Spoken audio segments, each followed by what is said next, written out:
काय करावं आणि काय करू नये, डूज आणि डोंट्स, काय करावं जीवन जगत असताना, मानवी जीवनाची कृतार्थता कशामधून होऊ शकते, जीवन परिपूर्ण दिशेला कसं जाऊ शकतं, याचे नियम आणि याचे मार्ग सोपे करून संतांनी सांगितले. तेणेची पंथे चालो जाता, न पडेची गुंता कोठे काही.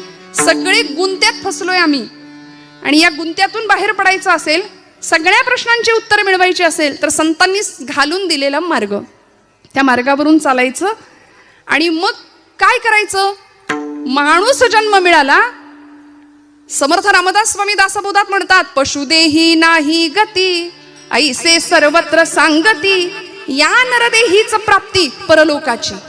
एकनाथी भागवत संत श्रेष्ठ एकनाथ महाराज, या नरदेहा माझी पहा हो, अति दुर्लभ मनुष्य देहो, सकल देहा माझी पहा हो, अति दुर्लभ मनुष्य देहो, त्याची या प्राप्तीचा संभव, तो अभिप्रावो अति दुर्लभ. या नरदेहेचे ज्ञाने सच्चिदानंद पदवी घेणे, एवढा अधिकार नारायणे कृपावलोकने दिधला. त्यामुळे मनुष्य जन्माला यायचं आणि काय मिळवायचं, आयुष्याच्या साधने सच्चिदानंद पदवी घेणे. सच्चिद आणि आनंद या पदवीला आम्ही प्राप्त होऊ शकतो, जी माऊलींनी मिळवली, जी तुकोबरायांनी अवस्था प्राप्त केली. म्हणून तर सच्चिदानंद मूर्ती पाय दाखवी आम्हा, असं रामेश्वर शास्त्रींनी आरती केली महाराजांची. त्यामुळे या स्थितीला जर आम्हाला पोहोचायचं असेल, तर माणूस आणि पशु यामध्ये एकच मोठा फरक आहे की माणसाला नियम घालून दिलेत शास्त्रकारांनी, धर्मानी. पशूंना काही नियम नाहीत, कुठलं बंधन नाही, कसंही जगा, कसंही वागा. आणि आज माणूस नियमबाह्य वर्तन करतो, मर्यादे पलीकडे जाऊन वर्तन करतो. म्हणून तर त्याचं जगणं मानव न राहता मानवाचा दानव झालाय, ही परिस्थिती आहे.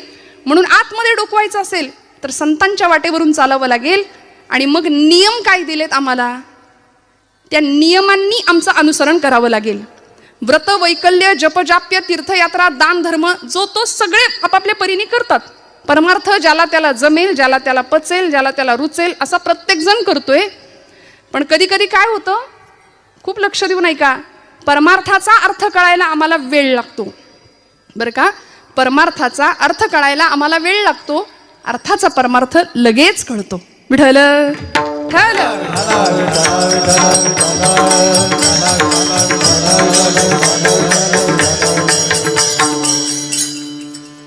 आहे की नाही, अर्थाचा परमार्थ बरोबर कळतो म्हटलं. अर्थ आता लक्षात आलं ना. हा, परमार्थाचा अर्थ कळत नाही म्हणून गोंदवलेकर महाराज आमचे फार सुंदर सांगतात की प्रपंच आम्ही आवडीने करतो आणि परमार्थ सवडीने करतो. वास्तविक झालं पाहिजे उलट, प्रपंच सवडीचा आणि परमार्थ आमच्या आवडीचा असला पाहिजे. त्यामुळे मग पांडुरंग परमात्म्याशी संलग्नता, एकरूपत्व जे संतांनी प्राप्त केलं, 28 युगांपासून पांडुरंग परमात्मा तिष्ठत उभा आहे. आणि आजच्या दिवशीचं महात्म्यच असं आहे की या एकादशीला आणि आषाढीला भगवंत सांगतात, आषाढी कार्तिकी विसरू नका माझ, आषाढी कार्तिकी विसरू नका माझ, आषाढी कार्तिकी विसरू नका माझ, आषाढी कार्तिकी विसरू नका माझ. सांगत असे गुजा पांडुरंग, सांगत असे गुजा पांडुरंग, आषाढी कार्तिकी विसरू नका माझ, आषाढी कार्तिकी विसरू नका माझ. गुजा पांडुरंगा, सांगत असे गुजा पांडुरंग, आषाढी कार्तिकी विसरू नका माझ, आषाढी कार्तिकी विसरू नका माझ.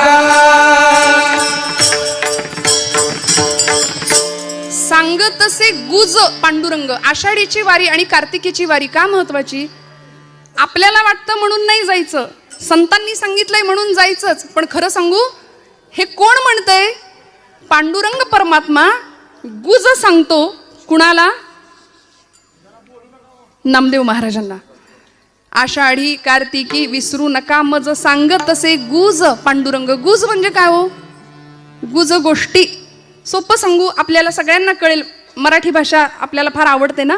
आपल्या मराठीत सिक्रेट, देवाचं सिक्रेट काय माहितीये का? देव कुणाला सांगतो? आता संतांनी आपल्या गुजगोष्टी कुणाजवळ केल्या? देवाजवळ केल्या.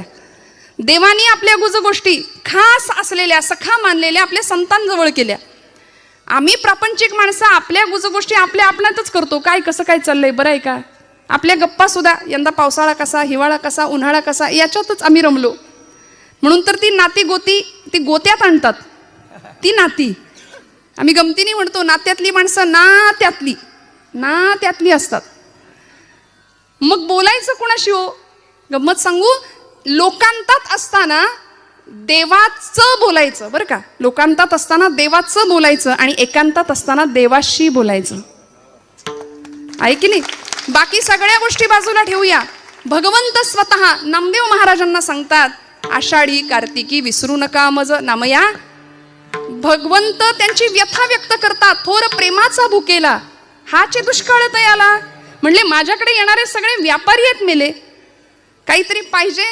हा देवा, आमचं हे कर ते कर, आम्हाला हे दे ते दे, मग तुझं फलान करीन, अमुक करीन, तमुक करीन, सगळे व्यापारी.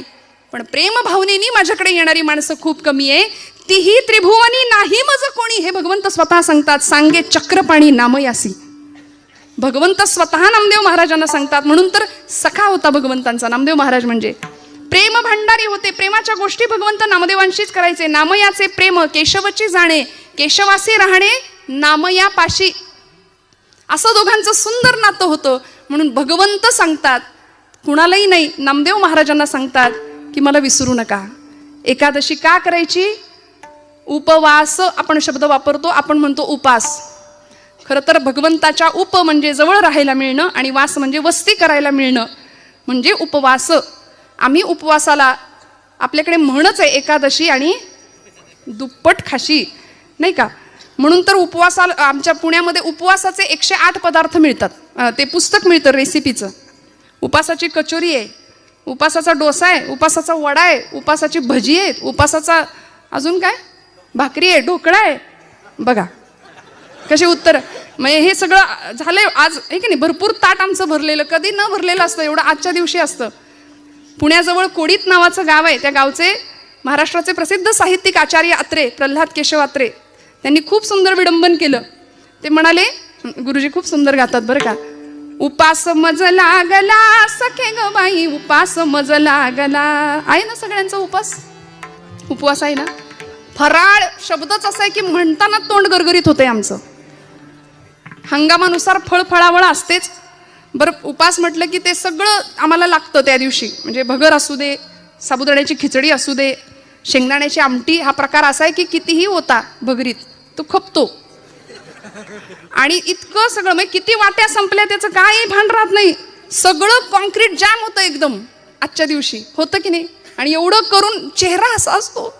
उपास उपास आहे, काही गिळलंच नाही जणू. उपास मज लागला सखे ग बाई, उपास मज लागला. उकडले बटाटे 6 एकटीसाठी, मोजिल्या खारका 10, किस नुसता केला पहा सखे ग बाई, उपास मज लागला. उपास मज लागला सखे ग बाई, उपास मज लागला. दिवसभर सगळं झाल्यानंतर शेवटी हा उपास मज भोवला, जीव कासा विष झाला. नाहीच जमलं शेवटी. आणि मग दही भात मधुर चोपला सखे ग बाई, उपास मज लागला. त्यामुळे असा उपास काहीच कामाचा नाही. भगवंत हट्ट नाही करत हे सगळं माझ्यासाठी करा म्हणून. अहो, ज्या संसारामध्ये आम्ही स्वतः बांधले गेलोय तिथे भगवंत आम्हाला आठवत नाही. देवानी नाही आम्हाला बांधलं, सद्गुरूंनी नाही आम्हाला बांधलं, आम्ही स्वतःला बांधून घेतलं. सद्गुरू आणि भगवंत आम्हाला सोडवायला आलेत खरं तर. त्यामुळे इथे येऊन भक्तीच्या प्रांतामध्ये भगवंत बाजूला राहतो. प्रपंचामध्ये भगवंत कधी येतच नाही आमच्या. अत्यंत आवडीने प्रपंच करतो. आणि मग असं करता करता करता जे काही मागणी याचना आम्ही करतो ना, ती फक्त प्रापंचिकच असते आमची. काय मागायचं? नामदेव महाराज इतकं आगळं वेगळं सुंदर विलक्षण मागणं मागतात. प्रश्न असा आहे, 2 प्रश्नांची उकल करून मी पुढे जाणार. संतश्रेष्ठ नामदेव महाराजांनी भगवंताकडे मागणं मागितलं. नामदेवांनीच काय, अनेक संतांनी मागितलं. तुकोबांनी मागितलं, ज्ञानोबरायांनी मागितलं, समर्थ रामदास स्वामी म्हणतात, कल्याण करी रामराया जनहित विवरी, तळमळ तळमळ होतची आहे तुझा तूची सावरी. माऊलींचं पसायदान प्रसिद्ध आहे.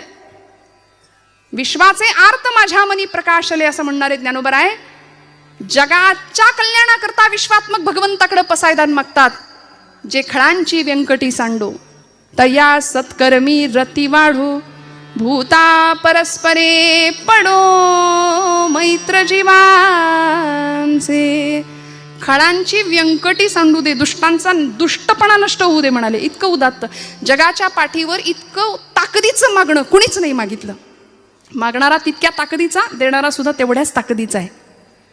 ज्ञानोबांचं मागणं आम्हाला सगळ्यांना माहिती आहे. ज्यांचा अभंग आपण निरूपणाला घेतलाय त्या नामदेव रायांचं पसायदान प्रसिद्ध आहे. आकल्पायुष्य भावे तया कुळा, माझी या सकळा हरिचिया दासा. हे नामदेवांचं मागणं प्रसिद्ध आहे. प्रश्न असा आहे, संत का मागतात? जर संत आहेत तर ते मागतात का? मागायची गरज का पडते? कारण भगवद्गीतेच्या 12व्या अध्यायामध्ये भगवंताला मला प्रिय भक्त कोण आहे याचं उत्तर भगवंत सांगतात ना. अनपेक्ष शुचिर दक्ष उदासीनो गतव्यथा सर्वारंभ परित्यागी यो मद्भक्ता समे प्रिय. अनपेक्ष, ज्याची कुठलीच अपेक्षा नाही. आणि भक्तीचं सगळ्यात मोठं लक्षण आहे निष्काम, काहीच नको. सध्या मिशनपेक्षा कमिशनला जास्त महत्व आहे. निष्कामता भक्तीमध्ये नाही ना. त्यामुळे अशी निष्कामता ज्याच्याकडे आहे तो भक्त मला प्रिय आहे असं जर भगवंत म्हणतात तर संतांनी का मागितलं? त्याचं कारण मला असं पहिलं वाटतं की देवच मागे लागला माग माग म्हणून. अहो देवच मागे लागले, काहीतरी मागा काहीतरी मागा. भानुदासांच्या मागे भगवंत लागले होते, महाराज काहीतरी मागा. पण भक्तीतलं सामर्थ्य भानुदास महाराजांचं असं होतं, ज्याला आपण ॲटिट्यूड म्हणूया नाही का, असं सुंदर कॉन्फिडन्स होता. म्हणाले देवा मला काहीच नको, तुलाच काही हवं असलं तर तू माझ्याकडे घे मागून, तुला काही हवं असेल तर मागून घे. आणि भगवंत तिथे याचकाच्या भूमिकेमध्ये राहतात आणि आपल्या भक्ताला म्हणतात की मला तुमच्या कुळात अवतार घ्यायला, जन्म घ्यायला परवानगी द्या. मग भानुदासाचे कुळी महाविष्णूचा अवतार एकनाथ बाबा जन्म घेतात त्या कुळामध्ये. त्यामुळे कायिक नियम, वाचिक नियम आणि मानसिक नियम सांगत असताना संतश्रेष्ठ श्री नामदेवराय महाराज, पांडुरंग परमात्मा ज्यावेळी विचारतो नामदेवा काहीतरी मागा काहीतरी मागा, नामदेव महाराज पहिला नियम सांगतात भगवंतांना अभंगाच्या प्रथम चरणात. वाजवा वाजवा, काटकसर नका करू बरं का. आवडल्यानंतर दाद मनापासून आली पाहिजे आणि ती छान दिलखुलासपणे दिली गेली पाहिजे. टाळ्या वाजवा ना जोरदार. देह जावो अथवा राहो पांडुरंगी दृढ भावो, चरण सोडी सर्वथा आण तुझी पंढरीनाथा. संतश्रेष्ठ नामदेवराय महाराज म्हणतात की देवा कायिक नियम सांगितला, माझा नियम आहे भगवंता, देह जावो अथवा राहो, माझा देह गेला तरी चालेल राहिला तरी चालेल फरक पडत नाही, पण देह जावो अथवा राहो पांडुरंगी दृढ भावो, तुझ्या चरणांवरती, तुझ्या नामाशी, तुझ्या गुणांशी माझं सख्यत्व जुळलं गेलं पाहिजे. भगवंता मी तुझ्या अनुसंधानातच कायम राहिलो पाहिजे. ही नामदेव महाराजांची वाचिक नियमावली आहे, कायिक नियमावली आहे बरं का. कायिक तप, देहाचं तप आहे की भगवंतासाठीच हा देह समर्पित करणार आहे. मना चंदनाचे परित्वा झिजावे समर्थ म्हणतात. देह या शब्दाचा अर्थच असा आहे यद्दहते नित्यम तद्देहम, जो सतत जळतोय त्यालाच म्हटलंय देह. नामदेव महाराजांना माहिती आहे हा देह जाणार आहे, देह जाईल जाईल त्यासी काळोबा खाईल. देह हे काळाचे धन कुबेराचे, तेथे मनुष्याचे काही आहे, संपणार आहे. नामदेव महाराज म्हणतात देह संपला तरी चालेल राहिला तरी चालेल, पण तुझ्याशी अनुसंधान आमचं असलं पाहिजे. देह जावो अथवा राहो पांडुरंगी दृढ भावो, तो भाव आमचा तुझ्या चरणांजवळ दृढ असला पाहिजे. आणि असा देह यद्दहते नित्यम तद्देहम. तुम्ही म्हणाल कुठे काय जळतंय, देह जळतो म्हटलं ना मी आता. तुम्ही म्हणाल कुठे काय जळतंय, आता अजून थंडी म्हणावी अशी नाही सुरू झाली, पण आता हिवाळ्याचे दिवस सुरू होतील आणि काय जळतंय सांगताय. खरं आहे ना, जळतं बरं का. रोज आपण भोजनाला बसल्यानंतर भूक लागते, आतमध्ये अग्नी आहे प्रत्येकाच्या, तो अग्नी पेटलेला आहे प्रज्वलित आहे म्हणून आम्ही इथं बसलोय, चालतोय उठतोय फिरतोय. तो अग्नी एकदा विझला की लोक म्हणतात उचला, आहे की नाही? आज समाजामध्ये अशी मंडळी आहेत की देव आहे की नाही याच्यातच अडकलेली आहेत. अजून देव आहे की नाही याच चर्चा फिरतायत. पण देव आहे की नाही याच्यावर विचार करणाऱ्यांना बाबा महाराज सातारकर फार सुंदर सांगायचे. ते म्हणायचे तुम्ही देवाला माना किंवा मानू नका, पण त्यांनी तुम्हाला मानलंय एवढं लक्षात ठेवा. आणि ज्या दिवशी तो आपल्याला मानणार नाही त्या दिवशी आपल्या घरासमोर सुद्धा गर्दी जमेल. विठ्ठल विठ्ठल विठ्ठल.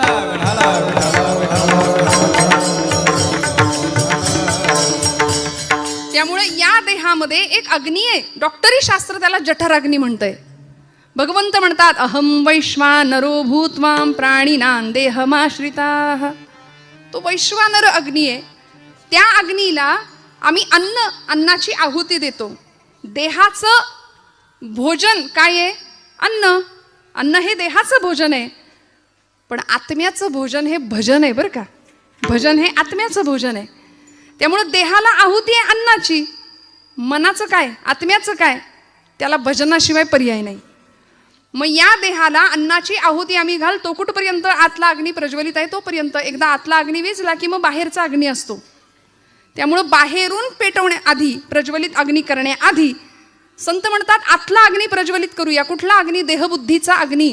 मी म्हणजेच देह आहे ही जी धारणा आम्ही केली आहे ना आमच्या बुद्धीनी, तो मी म्हणजे देह नाही आहे. या देहामध्ये असणारा मी कुणीतरी वेगळा आहे याची जाणीव करून घेणं आणि भगवंताशी तादात्म्य पावणं. तुकोबराय म्हणतात देह नवे मी हे सरे, उरला उरे विठ्ठल. स्वामी स्वरूपानंद नावाचे संत आहेत पावसला कोकणामध्ये. ते म्हणतात मी माझे मावळो सर्व, तू तुझे उगवो आता. माझं पण अहंता ममता संपून जावी, देहाची आसक्ती संपून जावी आणि आतला प्रत्यय व्हावा. मग आनंद काय मिळणार आहे हो? तेथीचा आनंद ब्रह्मांडी न समाये. तेथीचा आनंद ब्रह्मांडी न समाये. उपमे शिकाय देऊ सुखा.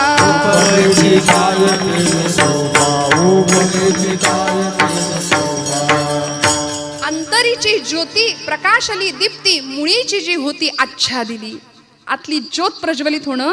आणि एकदा का ती ज्योत प्रज्वलित झाली की मग सोहिरोबानाथ म्हणतात तेथे कैची दिवस राती, तयाविण नेत्रपाती हलवू नको रे. आणि अशा अवस्थेमध्ये तो प्रकाश आत्मचैतन्याचा जागृत व्हावा. मग देह गेला तरी हरकत नाही. आणि खरंय झिजणं फार महत्वाचं आहे हो. शीर्यते यत शरीरम म्हटलंय. जे सतत झिजतंय त्यालाच तर शरीर म्हटलंय.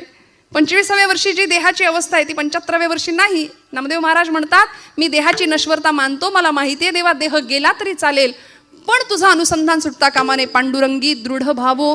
काय अवस्था होती? आजचा जन्मदिवस आहे नामदेव महाराजांचा. भगवंतावर नितांत प्रेम करावं, भगवंताशी बोलावं, खेळावं, नवे वेळ आली तर भांडावं सुद्धा भगवंतासोबत. जन्म झाला पंढरपुरामध्ये. गुणाई मातेला दृष्टांत झाला पांडुरंग परमात्म्याचा की माझ्या पंढरपुरामध्ये येऊन राहा. आणि मग गुणाई मातेनी हट्ट करावा की मला पंढरपूरला जायचंय. पंढरपूरला ही सगळी मंडळी येतात. पंढरपुरामध्ये आल्यानंतर कार्तिक शुद्ध एकादशीचा म्हणजे आजचा दिवस संतश्रेष्ठ नामदेव महाराजांचा जन्म. भगवंताच्या नामासाठी हा अवतार होता. नामाचाच प्रचार प्रसार पुढच्या काळामध्ये केला म्हणून नाव सुद्धा ठेवलं नामदेव. असा भक्तीचा पताका भक्तीची हातामध्ये घेतली, जिला एक टोक होतं नामाचं, एक टोक होतं ज्ञानाचं आणि दांडा होता तो भक्तीचा. म्हणून धर्माची पताका असते बरं का, झेंडा पक्षाचा असतो.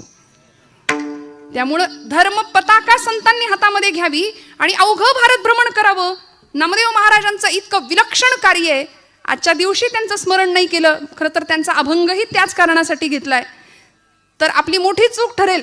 5 वर्षाचे होते नामदेव महाराज, फक्त अलौकिक सिद्धी 5व्या वर्षी. आणि नामदेव गाथा म्हणजे स्वतःचं जणू काही आत्मचरित्र लिहावं नामदेव महाराजांनी, की ज्या पद्धतीने अनुभव व्यक्त करावे, कशा पद्धतीने भगवंत आपल्याशी बोलत होते, कशा पद्धतीने खेळत होते, कशा पद्धतीने मी भगवंताशी भांडत होतो. 5व्या वर्षी अलौकिक सिद्धी प्राप्त करावी. नामदेव महाराजांनी सकाळची वेळ, दामाशेटी पहाटे उठलेत आणि नामदेव महाराजांना सांगतायत, उठवलं नामया, आजचा नैवेद्य पांडुरंगाला तू अर्पण कर बरं, मी गावाला चाललोय, परगावी चाललोय. पूर्वीची मुलं आई वडिलांचं ऐकायची. आता असं सांगावं लागेल या गोष्टी, म्हणून मी हात जोडून जिथं जाते तिथे माता भगिनींना सांगते, आपल्या लेकरांना कीर्तनाला घेऊन या. काळाची खूप मोठी गरज आहे ती, खूप मोठी. आमच्या पोरांच्या आयुष्यात दुसरं काही नसतं. सकाळी TV, दुपारी TV, संध्याकाळी TV, रात्री TV, नाहीतर मग मोबाईल हातामध्ये आहे. या पलीकडे जाऊन जीवनाचं तत्वज्ञान संतचरित्रांच्या माध्यमातून कळायचं असेल तर या धर्ममंडपाखाली लेकरांना घेऊन आलंच पाहिजे, यावंच लागेल आपल्याला. नामदेव महाराज कधी कळतील आम्हाला? 5 वर्षाचे होते नामदेव महाराज. आई वडिलांनी सांगितलं, नामय्या देवाला नैवेद्य अर्पण करायचंय तुला. ऐकलं. 5 वर्षाचे होते. आईच्या मागे पहाटेपासून लागले, आई आई लवकर लवकर, पांडुरंगाला भूक लागली असेल, त्याच्याही आधी मला भूक लागली आहे, लवकर जेवायला दे, लवकर नैवेद्याचं ताट तयार कर. गुणाई मातेनी तयार केलं नैवेद्याचं सुंदर ताट आणि केळीच्या पानाने झाकून दुडू दुडू दुडू धावत राऊळामध्ये आलेत नामदेव महाराज. पांडुरंगाच्या समोर उभे राहिले, मंडल केलं, ताट ठेवलं, पाणी फिरवलं. करा सुरुवात म्हणले, आता करा सुरुवात देवा. तर एवढ्या अर्जवानी देव उठणार आहे का हो? देव जेवणार आहे का हो? इथं माणसातल्या माणसाशी आम्हाला नीट वागता येईना, बोलता येईना. पाषाणातला देव आमच्याकडून कधी उठणार? पण नामदेवांचा अर्जव काय होतं? देह जावो अथवा राहो, पांडुरंगी दृढ भावो. भगवंता पांडुरंगा, रोज माझे वडील येतात. किती वय आहे? 5 वर्षाचं वय आहे फक्त. आपल्या घरातलं आठवून बघा, 5 वर्षाचं लेकरू. 5व्या वर्षी नामदेव महाराज सांगतात, पांडुरंगा माझे वडील आज गावी गेलेत, रोज ते येतात आणि आज मी आलोय, म्हणून हे बघ बऱ्या बोलानं पटकन जेवण कर, उशीर झालाय, मी लवकर उठलोय तुला नैवेद्य द्यायचा म्हणून. जेव रे बाबा, उशीर करू नको. सगळे उपाय करून झाले तरी पांडुरंग हलेना, बोलेना, उठेना.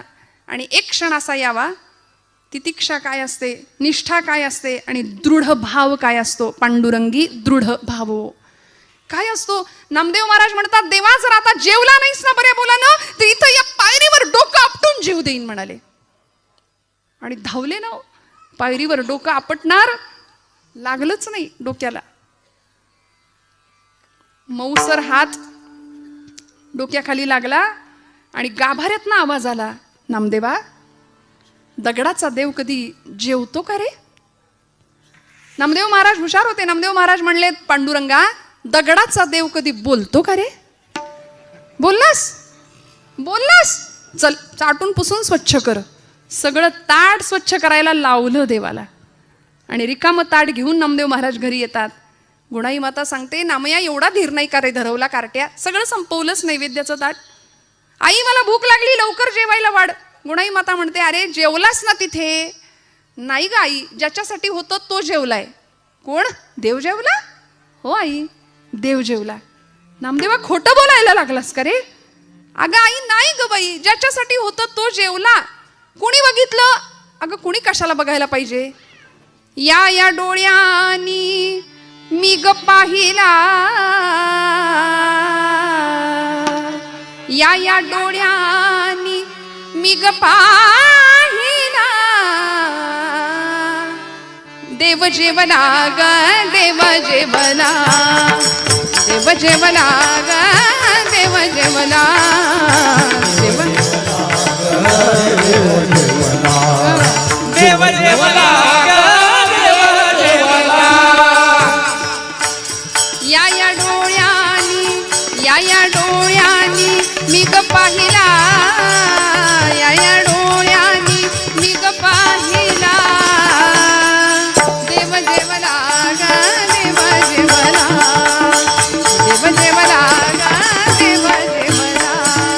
देव जेवला ग, देव जेवला, देव जेवला ग, देव जेवला. आई देव जेवला आणि 5व्या वर्षी भगवंतांनी यांच्याकडून जेवण करावं. आपल्याकडून जेवतात का? कधी कोणी जेवलंय बघा, आठवून बघा. आपण देवासाठी कधी रडलोय देव जेवत नाही म्हणून? नामदेव महाराज रडले. दृढ निष्ठा होती, दृढ भाव होता.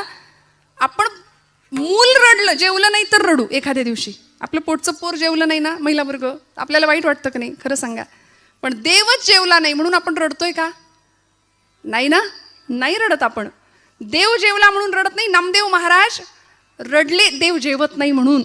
संत रडले भगवंतासाठी आणि अत्यंत आर्त स्वराने प्रार्थना करावी भगवंतांची, तेव्हा भगवंताला यावं लागायचं. पाषाणातलं चैतन्य जाग करण्याचं सामर्थ्य संतांकडे होतं. देह जावो अथवा राहो पांडुरंगी दृढ भावो.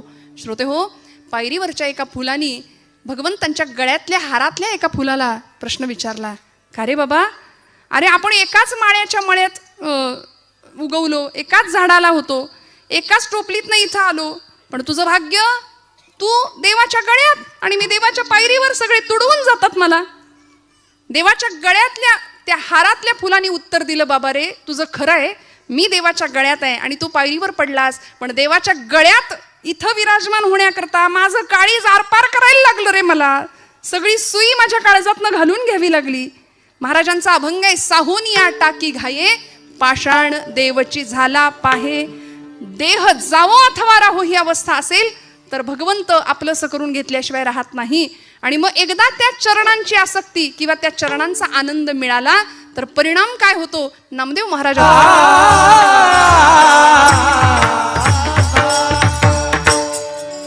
चरण न सोडी सर्वथा तुझी आण पंढरीनाथा. शपथ घेतली देवाचीच, देवा आता तुझे चरण सोडणार नाही, आता तू गवसलास, तू प्राप्त झालास, आता तुला सोडणार नाही. जनी म्हणे बा विठ्ठला आता जीवेन सोडी तुला. ही जनाबाईंची पण अवस्था होती. काय आहे असं त्या चरणा सुखामध्ये, काय सांगू तुझ्या चरणीच्या सुखा, अनुभव ठाऊका नाही तुझं देवा, तुलाच माहिती नाही तुझ्या इथे काय आनंद आहे.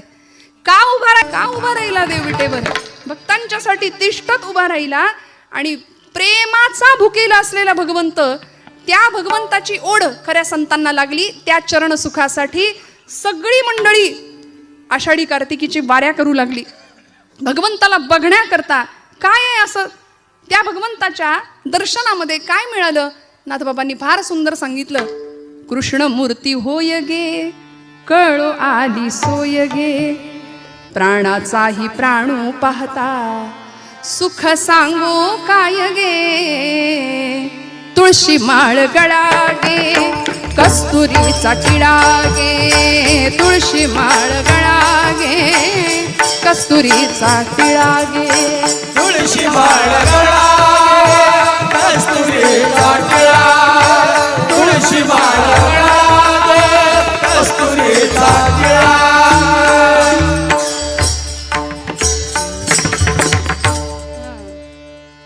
तुळशी हार गळा गे कस्तुरीचा टिळा गे, भक्त कृपेची माय गे ओळखिली विठाई गे.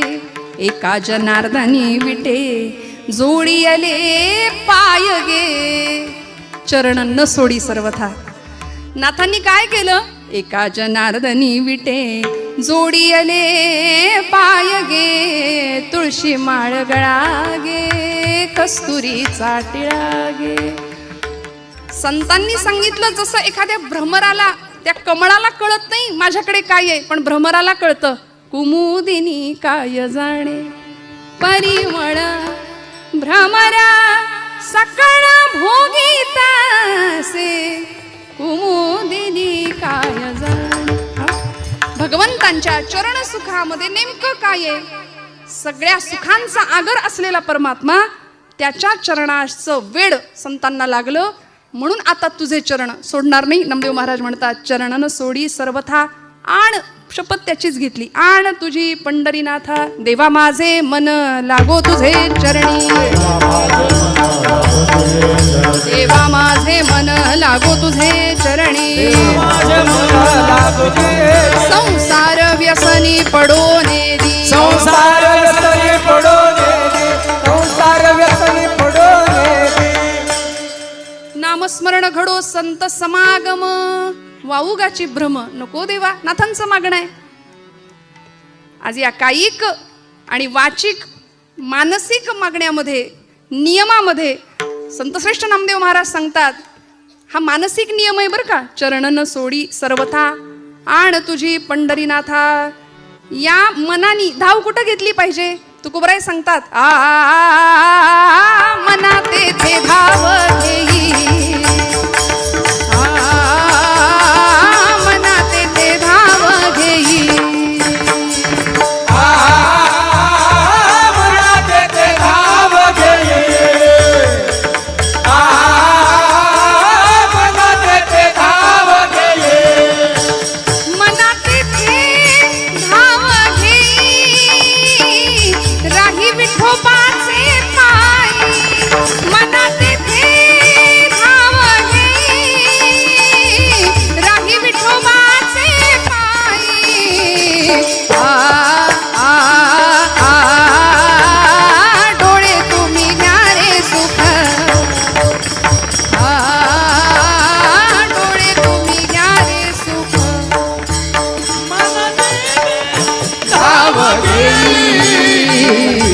राही विठोबाचे पायी मनाचे धाव घेई राही विठोबाचे पायी